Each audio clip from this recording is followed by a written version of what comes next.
Hello and welcome to my channel. I have been gone for quite some time. Had some mental health stuff going on, but we're back and we're gonna get back to it. However, I will soon be out of contacts permanently due to an eye condition that I've developed. So we are now just doing the true crime portion here. I do have a makeup channel. If you all want to see that, it'll be linked in the description below, as well as everything I use to make this makeup look will continue to be posted over here for you guys as well. But it's specifically just going to become the true crime story here, and then makeup on the other channel. So, and then of course I have my gaming channel, which will also be linked for you guys. So if you're looking for the makeup part, go to the other channel. If you're here for the true crime, then you're in the right spot. As always, trigger warning, we talk about some graphic stuff, we talk about death, rape, all of the above. So without further ado, let's get started. And today we're going to be talking about the 2011 Tucson shooting. On January 8th, 2011, U.S. Representative Gabby Giffords and 18 others were shot during a constituent meeting held in a supermarket parking lot in Casas Adobes, I probably said that wrong, Arizona, in the Tucson metropolitan area. 6 people were killed, including Federal District Court Chief Judge John Roll, Gabe Zimmerman, one of Gifford's staffers, and a 9-year-old girl, Christina Taylor Green. Giffords was holding the meeting called Congress on Your Corner in the parking lot of a Safeway store when Jared Lee Loeffner drew a pistol and shot her in the head before proceeding to fire on other people.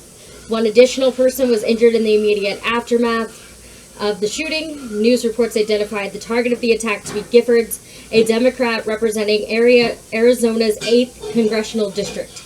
She was shot through the head at point-blank range, and her medical condition was initially described as critical. Loeffner, a 22-year-old Tucson man who was fixated on Giffords, was arrested at the scene. Federal prosecutors filed 5 charges against him, including the attempted assassination of a member of Congress and the assassination of a federal judge. Loeffner previously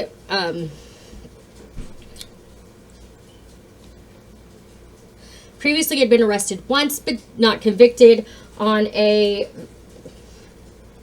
minor drug charge, and had been suspended by his college for disruptive behavior. Court filings included notes handwritten by Loeffner indicating he planned to assassinate Giffords. Loeffner did not cooperate with authorities, invoking his right to remain silent. He was held without bail and indicted on 49 counts. In January 2012, Loeffner was found by a federal judge to be incompetent to stand trial based on 2 medical evaluations, which diagnosed him with paranoid schizophrenia. On August 7th, Loeffner had a hearing in which he was judged competent. He pleaded guilty to 19 counts, and in November 2012 was sentenced to life in prison.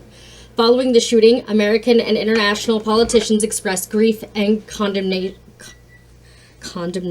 There we go. Gun control advocates pushed for increased restrictions on the sale of firearms and ammunition, specifically high-capacity magazines. Some commentators criticized the use of harsh political rhetoric in the United States, with a number blaming the political right wing for the shooting. In particular, Sarah Palin was criticized for a poster by her Political Action Committee that featured stylized crosshairs on an electoral map that included Giffords. Palin rejected claims that she bore any responsibility for the shooting. President Barack Obama led a nationally televised memorial service on January 12th, and other memorials also took place. The shooting took place on January 8th, 2011 at 10:10 a.m. A United States representative from Arizona, Gabrielle Giffords, was holding a constituent meeting called Congress on Your Corner at the Safeway Supermarket and La Toscana Village Mall, which is in Casas Adobes, a census-designated place north of Tucson. Giffords had set up a table outside the store, and about 20 to 30 people were gathered around her when a 22-year-old man by the name of Jared Lee Loeffner suddenly drew a pistol and shot Giffords in the head. The shooting was caught on video by a store security camera, but was not released to the public. Loeffner proceeded to fire apparently randomly at other members of the crowd. He was armed with a Glock 19 semi-automatic pistol with 4 magazines, 2 of which were capable of holding 33 rounds. A nearby store employee said he heard 15 to 20 gunshots. Loeffner stopped to reload, but dropped the loaded magazine from his pocket to the sidewalk, from where bystander Patricia Masick grabbed it. Another bystander, Roger Salzgeber, clubbed the back of the assailant's head with a folding chair, injuring his elbow in the process, representing the 14th injury. Loeffner was tackled to the ground by Bill Badger, a 74-year-old retired United States Army colonel who had also been shot himself. Loeffner was further subdued by Masick, Salzgeber, and bystander Joseph Zamudio. Zamudio, a concealed weapon permit holder, had a weapon on his person but arrived after the shooting had stopped and did not draw his firearm. 31 shell casings were found at the scene by investigators. The first call from the scene to emergency services was received at 10:11 a.m. While waiting for help to arrive, Giffords' intern Daniel Hernandez Jr. applied pressure to the gunshot wound on her forehead and made sure she did not choke on her blood. Hernandez and local paramedic Aaron Rogers are credited with saving Giffords' life. David and Nancy Bowman, a married doctor and nurse couple who were shopping in the store, immediately set up triage and attended to 9-year-old Christina Taylor Green. Police arrived on the scene at 10:15 a.m., with paramedics arriving at 10:16 a.m. Badger observed the assailant attempting to discard a small bag containing money and identification, which was recovered by the officers. Following the shooting, the police shut down roads surrounding the shopping center until late in the day. The intersection was cordoned off, and most of the businesses in the shopping center were closed throughout the weekend during the initial investigation. The Safeway store reopened a week later with a makeshift memorial erected near the front of the store. 5 people died at the scene, including Chief Judge John Roll. I tried to combine Judge and John there. And Giffords Community Outreach Director Gabe Zimmerman. Several of the injured were taken to University Medical Center and Tucson. Christina Taylor Green was later pronounced dead on arrival at the hospital. When Loeffner's parents arrived at their home, unaware of the shootings, they found police tape and police cars around their house. Their neighbor, Wayne Smith, said Loeffner's mother almost passed out right there while his father sat in the road and cried. Smith described the family as devastated, feeling guilty, and wondering where did they fail. Loeffner's parents released a statement 3 days later expressing remorse for the victims and saying, quote, "We don't understand why this happened," end quote. Jared Lee Loeffner, the suspect, who was described as a white male in his mid-20s with short hair and dressed in a shabby manner. He was arrested after being detained by bystanders, and police later released his name and details. The FBI attempted to question Loeffner, but he reportedly refused to cooperate with authorities and invoked his Fifth Amendment rights. Authorities said that Loeffner's motive was unknown. They said that evidence seized from a safe in Loeffner's home included an envelope marked with notes reading, "I planned ahead, my assassination," and Giffords, as well as a letter from Giffords' office thanking him for attending a similar event in 2007. Federal officials charged Loeffner the next day with killing federal government employees, attempting to assassinate a member of Congress, and attempting to kill federal employees. Police reports reveal he had purchased a Glock pistol at a Sportsman's Warehouse store after passing the required FBI background check less than 6 weeks before, and attempted to buy additional ammunition for the pistol at a Walmart on the morning of the shooting, but the clerk refused to sell it to him based on his appearance and demeanor. Well, thank God for that clerk. As the shooting occurred outside the Tucson city limits and unincorporated Casas Adobes, the Pima County Sheriff's Department started the initial investigation with assistance from the Tucson Police Department and the Arizona Department of Public Safety. The Federal Bureau of Investigation Director Robert Mueller was ordered to the location by President Obama, and the FBI took over the investigation. The United States Capitol Police also conducted an investigation. Jared Lee Loeffner, then age 22, lived with his parents, Randy and Amy Loeffner, in Tucson, about 5 miles from the site of the shooting. His mother worked for the City Parks Department. His father's work is unknown.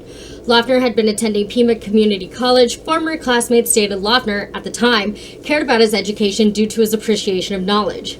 Because of teacher and student complaints about Loeffner's increasingly disruptive behavior in classes, the college suspended him on September 29, 2010, and he dropped out of school in October.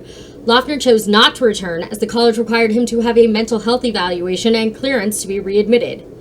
Before the shooting, Loeffner had 2 previous offenses, one of which was for drug possession. He had become obsessed with Giffords and had previously met her at a Congress on Your Corner event in a Tucson mall in August 2007. U.S. Army officials said that Loeffner had attempted to enlist in 2008, but his application had been rejected as unqualified for service. They declined further disclosure due to confidentiality rules. An administration official indicated to the media that Loeffner had failed a drug test. Loeffner had been posting material online for some time via his MySpace account, that's old, and on YouTube under the name Class It Up 10. He gave his views on terrorism, federal laws, and his belief that the government was brainwashing the citizenry with language. Hours before the incident, Loeffner's MySpace page was updated with posts from his accounts stating, quote, goodbye, end quote, and said to friends, quote, please don't be mad at me, end quote. On November 30th, 2010, Loeffner purchased a Glock 19 semi-automatic pistol at a Sportsman's Warehouse store in Tucson, passing a background check. Earlier on the day of the shooting, Loeffner reportedly had an altercation with his father regarding a black bag the younger man took from a car trunk. A bag matching the description was later found in a nearby desert area containing 9mm ammunition, and it is believed to belong to Loeffner.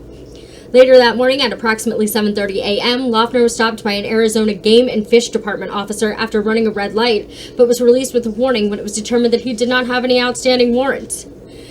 Loeffner was held in the Federal Correction Institution at Phoenix without bail. All Arizona-based federal judges recused themselves from the case because of their ties to Judge Roll, who was killed in the attack. The federal case was assigned to a San Diego-based jurist, Federal Judge Larry Allen Burns from the United States District Court for the Southern District of California. The public defender, Judy Clark, was also based in San Diego, was appointed to represent Loeffner in federal court. On January 19, 2011, a federal grand jury handed down the indictment for 3 counts against Loeffner for the attempt to assassinate Representative Giffords and attempting to kill 2 federal employees, her aides Ron Barber and Pamela Simon. Loeffner was indicted on additional charges of murder and attempted murder on March 3rd for a total of 49 counts. Prosecutors representing the state of Arizona filed murder and attempted murder charges on behalf of the victims who were not federal employees. Under Arizona's speedy trial statutes, Arizona state prosecutors normally have 10 days from the time a suspect is taken into custody to file charges, but time spent in federal custody does not count towards this limitation. Conviction in either federal or state court meant that Loeffner could face the death penalty. On May 25, 2011, Judge Burns found Loeffner incompetent to stand trial based on 2 medical evaluations. These evaluations had diagnosed him with paranoid schizophrenia. Loeffner was ordered to be forcibly medicated following his diagnosis of schizophrenia. A new evaluation was ordered for January 25, 2012. On February 6, 2012, his stay at the Springfield, Missouri facility was extended by 4 months. A request by Loeffner's lawyers to end forced medication was denied. Another competency hearing was set for June 27, 2012, but later rescheduled. On August 7, 2012, Loeffner's competency hearing began with the testimony from Dr. Christina Pietz, Loeffner's forensic psychologist, who testified that she believed he was competent to stand trial. After hearing the evidence, Judge Burns ruled that he was competent to stand trial, whereupon Loeffner pleaded guilty to 19 counts, sparing himself the death penalty. On November 8th of 2012, he appeared for sentencing with several of his victims as well as relatives of those he killed in attendance.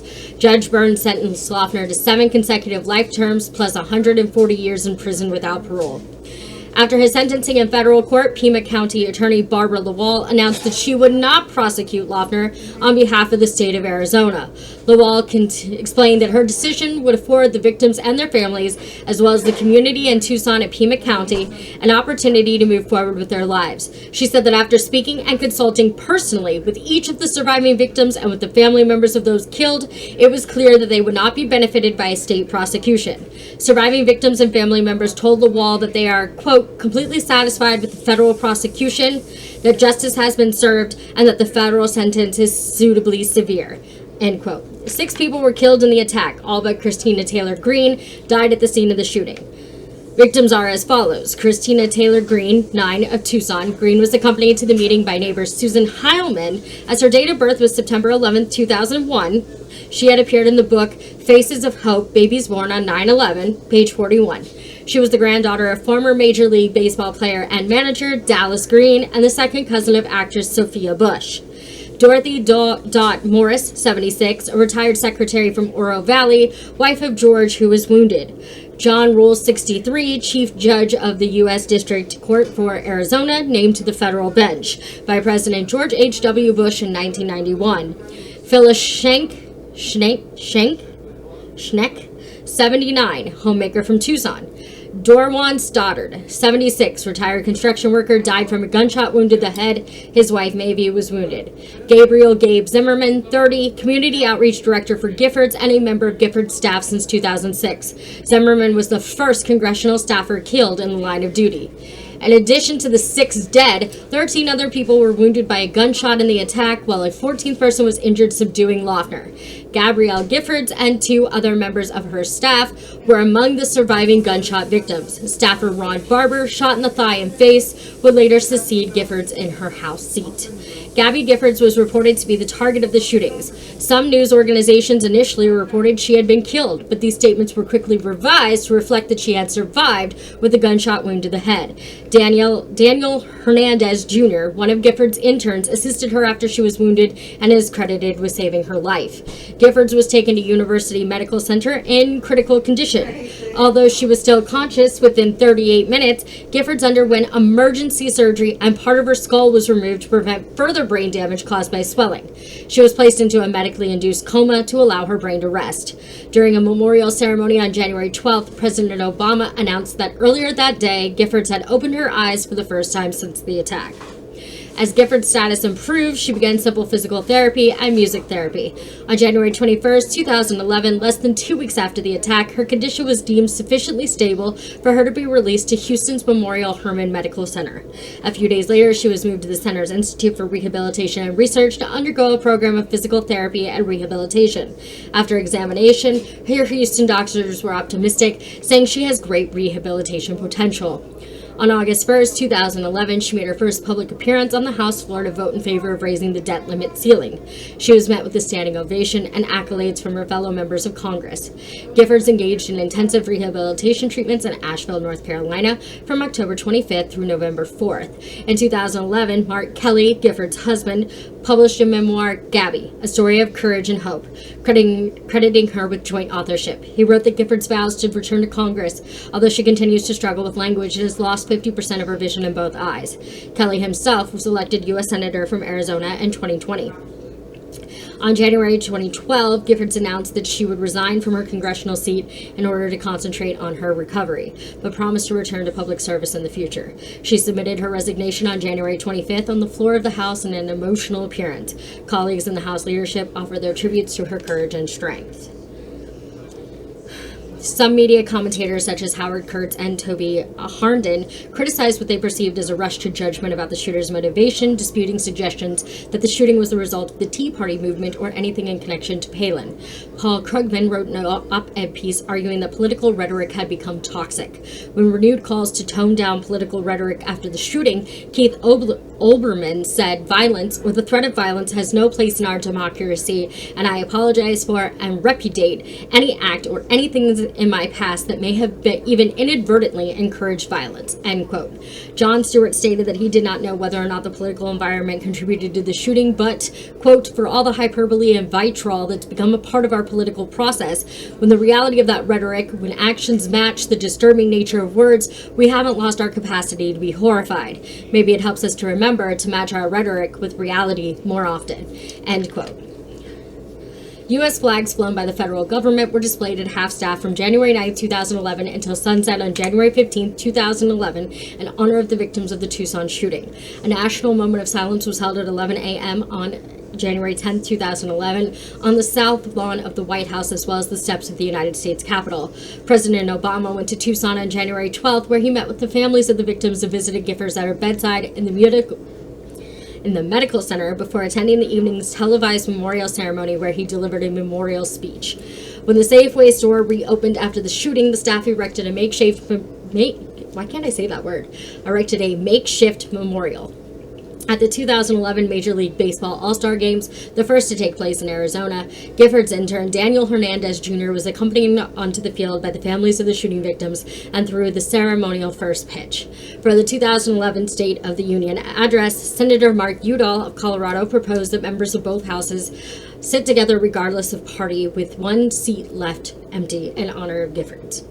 Christina Taylor Greene, the youngest of the victims, had an interest in politics and said that she had wanted to attend college at Penn State University. She was born in Pennsylvania and had a connection to the state through her grandfather, Dallas Greene. The university honored her with a brick on the alumni walk on campus and with a certificate in her memory. On the night of January 11, 2011, Governor Brewer signed emergency legislation to prohibit protests within 300 feet of any funeral services in response to an announcement by the Westboro Baptist Church that it planned to picket the funeral of shooting victim Christina Taylor Greene. The members of the congregation agreed to appear on talk radio in exchange for dropping their plans to picket the funeral. On Sunday, January 16, 2011, 8 days after the shooting, Vietnam War veteran James Eric Fuller, who had been shot in the knee during the attack, was arrested for disorderly conduct at a town hall meeting. After Tucson Tea Party figure Trent Humphreys, who had faulted Giffords for not having enough security, stated that gun control measures should not be discussed until all those killed in the shooting were buried, Fuller allegedly took a picture of Humphreys and shouted, "You're dead." In an interview during the week after the shooting, Fuller had criticized Palin and what he called the Tea Party crime syndicate for promoting a divisive political climate before the attacks. The police then committed him to an undisclosed medical facility to undergo a psychiatric evaluation. A police spokesman stated that the hospital will determine when he will be released. Meanwhile, Humphrey said he was worried about Fuller's threat and the dozens of other angry emails he received from people blaming right-wing political rhetoric for contributing to the assassination attempt on Giffords. So that's the story of the 2011 Tucson shooting. I do realize that this makes these videos a lot shorter, not doing the makeup, and I'm sorry for that, but it is the only way I can see keeping this channel going in the future. As always, I will take any comments, criticism, whatever.